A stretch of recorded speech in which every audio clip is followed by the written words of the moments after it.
Wouldn't it be great if you could know somebody's personality when you first met them? I'm talking about beyond just the energy that somebody gives off, but really understand their personality. Guess what?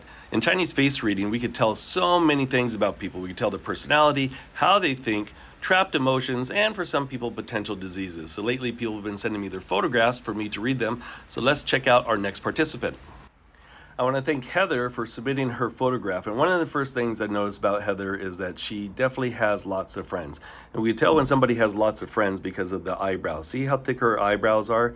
They actually refer to your eyebrows as leaves on a tree. So the more leaves on a tree or the more hairs that you have actually in your eyebrows, unless you pluck them obviously, then propensity for that person to have more friends. The other thing that we see about Heather is that she's very giving, and there's a couple of features that tell us this.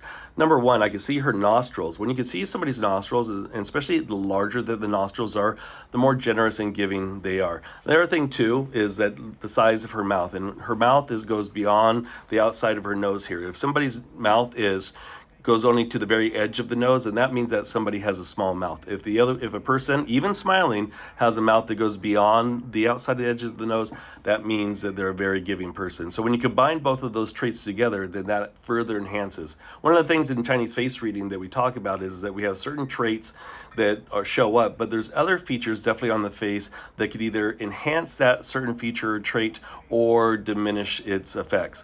One of the things also that we can see health-wise is the bags underneath the eyes. So a lot of people, the puffiness underneath the eyes, this is considered tears unshed. Now, it doesn't mean that she does not cry and has not cried out some of those tears from the past hurts or traumas, but what it does show us is that there's still more tears to be shed. And also, too, if you look at the fine lines that are around the outside lower corner of her eyes here that kind of go downward, then those lines actually reinforce that there's past regrets or disappointments. And one of the last things I just want to say, because there's so much I could read on the face, but one of the last things I want to say is that she has what we refer to as money bags. And we can tell this by looking at the jowls of her mouth, or the outside area here. So that means that she's able to make a lot of money. Now, how much she's able to save it or to invest it, that's a totally different subject, and I will share that some other time. So anyways, if you would like your face read, please go to secretsontheface.com, submit your photograph, and until next time, I'm Chris Shelton. I will see you later.